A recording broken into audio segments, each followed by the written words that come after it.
sebagai dokter estetik dan perkembangannya di 2025 itu lebih akan arahnya ke stem cell, autologous dan contouring wajah. Jadi stem cell yang dimaksud adalah lebih bagaimana kita menciptakan pengganti filler atau pengganti pengisian simulator kolagen itu didapatkan dari stem cell, yaitu berasal dari fat graft atau fat filler seperti itu.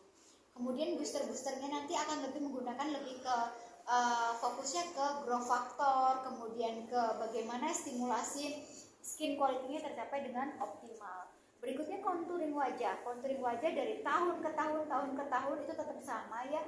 Fokusnya adalah bagaimana pembentukan jawlengnya, kemudian cheeknya, kemudian kerutan. Botox filler masih tetap bertahan, tetapi lebih kayak ke mungkin ada teknik-teknik terbaru agar tidak terjadi suatu efek samping yang tidak diinginkan. Katanya 2025 itu lebih ke chubby gitu maksudnya? Lebih kayak ke contouring wajahnya tetap kelihatan jawlengnya, tapi tidak ada lagi bagian yang cekung di daerah pipi atas. Jadi antara pipi atas dengan pipi bawah itu dia kayak lurus gitu mas. Nah itu tidak ada area yang cekung seperti itu. Kalau kemarin kan trendsnya antara apple cheek dengan pipi bagian bawah kan ada batasnya. Nah, kayaknya di 2025 kalau kita melihat trendsnya adalah Korea Selatan itu lebih kayak ke agak berisi tapi tidak terlalu tembem tapi jawlengnya kelihatan. Dok bisa dijelaskan dok, tadi bahas tentang stem cell. Stem cell itu apa sih dok? Stem cell yang dimaksud itu adalah ada stem cell yang sifatnya adalah autologous atau dari tubuh pasien sendiri, ada stem cell yang sifatnya didapatkan dari umbilicord. Umbilicord itu adalah plasenta bayi. Nah, stem cell kebanyakan itu adalah kalau dia autologous itu manfaatnya agak banyak. Jadi bisa untuk di skin quality, bisa juga untuk pengobatan. Tetapi kalau untuk pengobatan yang agak bagus dan berkembang adalah dia menggunakan umbilicord atau placenta stem cell ya, umbilicord bayi. Karena apa? Stem cell ternyata diteliti, mungkin nanti kalau kalian bisa lihat adalah jurnal mengatakan penelitian bahwa penyakit-penyakit degeneratif, penyakit-penyakit virologi itu bisa sembuh dengan stem cell. Penyakit degeneratif yang sudah diteliti tentu saja adalah penyakit seperti kencing manis atau diabetes mellitus, kemudian penyakit-penyakit autoimun seperti osteoartritis, kemudian penyakit SLE atau lupus ya, bahkan penelitian terakhir adalah bahwa HIV juga bisa sembuh dengan stem cell. Di tahun 2025 ini makin meningkat penggunaan stem cell sendiri. Yes, seperti itu. Karena kenapa? Sekarang di 2024 aja dia ada namanya exosome. Exosome itu juga stem cell, tapi kalau exosome itu kebanyakan stem cell yang didapatkan dari tumbuhan dan hewan. Nah, stem cell yang benar-benar yang akan berkembang di 2025 itu lebih kayak bagaimana caranya fungsi sel manusia atau regenerasi jaringan manusia itu lebih optimal, sehingga diharapkan pasien-pasien stroke, pasien-pasien yang kencing manis itu tingkat harapan hidupnya lebih lama. Makin banyak peminatnya berarti dok?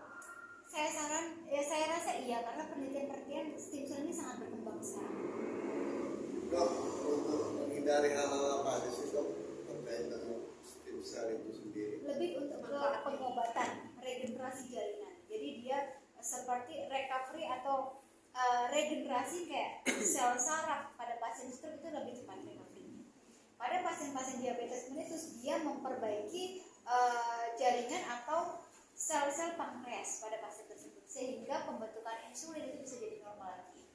Pada pasien-pasien yang terinfeksi virus, mungkin dulu COVID atau pada pasien yang terinfeksi virus, stem cell tadi itu mempercepat atau imunologi pasiennya terbentuk dengan baik sehingga bisa mengeliminasi virus tersebut. Pada penyakit degeneratif, stem cell ini lebih kayak memperbaiki jaringan dari pembuluh darah atau kardiovaskuler. Itu stem cell. Dok, kebanyakan kan orang ingin cantik cepat ya, artinya apa yang harus dihindari oleh stem cell ini sendiri biar tidak tercampurkan dengan perawatan orang ini ketika sedang melakukan perawatan di tempat lain atau jadi seperti ini, stem cell tadi perlu kita tekankan bahwa stem cell ini ada yang sifatnya untuk pengobatan, artinya penyakit itu bivalent. Tapi kalau stem cell yang dia sifatnya untuk kulit, berbicara kecantikan itu adalah dia yang diboosterkan ya. Yang pertama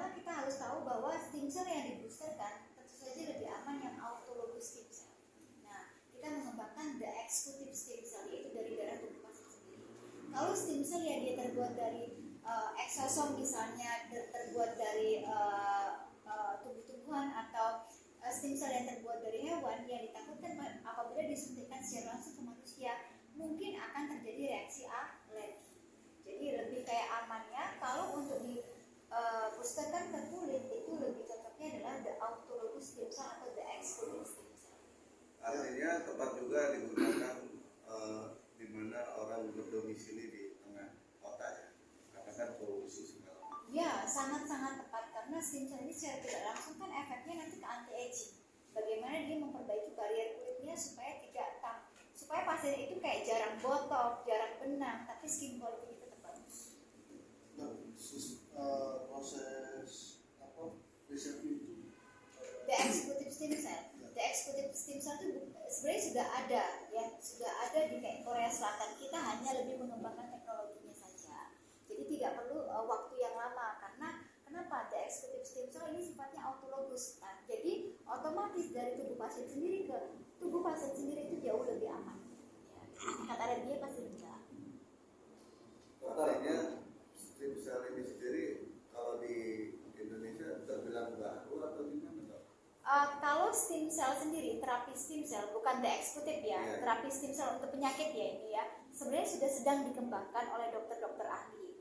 Tetapi mungkin di sini masih agak tabu karena biayanya. Kita tahu bahwa teknologi di Indonesia kan memang tidak secanggih di luar negeri. Mungkin kita masih terbentuk biaya cost dari prosesnya sehingga stem cell dia di Indonesia itu lebih mahal gitu, dibandingkan stem cell yang ada di luar negeri. Kedepannya semoga saja di Indonesia ini dia untuk teknologi itu lebih cepat berkembang sehingga kita kayak membuka wawasan juga bagus. Jadi di Indonesia ini kalau berkata atau berkaitan dengan stem cell ada beberapa institusi yang harus kayak pakem dan kayak mensetujui dari segi budaya, agama ya, kemudian pemerintahan. Kenapa? Karena stem cell tersebut yang paling bagus adalah dari umbilical. Sedangkan ingat di Indonesia umbilical atau plasenta bayi masih dianggap tabu karena kebiasaan plasenta bayi dipendem atau dikubur di dalam tanah ya. Jadi sampai detik ini saya masih belum bisa menjelaskan apakah kehalalannya bagaimana karena setiap negara itu mempunyai badan-badan tersendiri untuk bisa mempakemkan suatu teknologi terbaru. Dok, kalau nanya fenomena menurut dokter dan pandangan dokter, artis-artis Indonesia ini sudah mengembang pada pakai stem cell atau belum? Kalau menurut pandangan dokter sudah banyak. Ya. Dan banyak juga pengusaha-pengusaha yang mengalami penyakit degeneratif seperti post cancer ataupun penyakit autoimun, penyakit-penyakit seperti kencing manis. Kan Indonesia banyak orang kencing manis dan kebanyakan orang-orang kaya dan sekarang mereka kadang pengobatan stem cell juga ke luar negeri. Supaya apa? Menekan dari penggunaan obat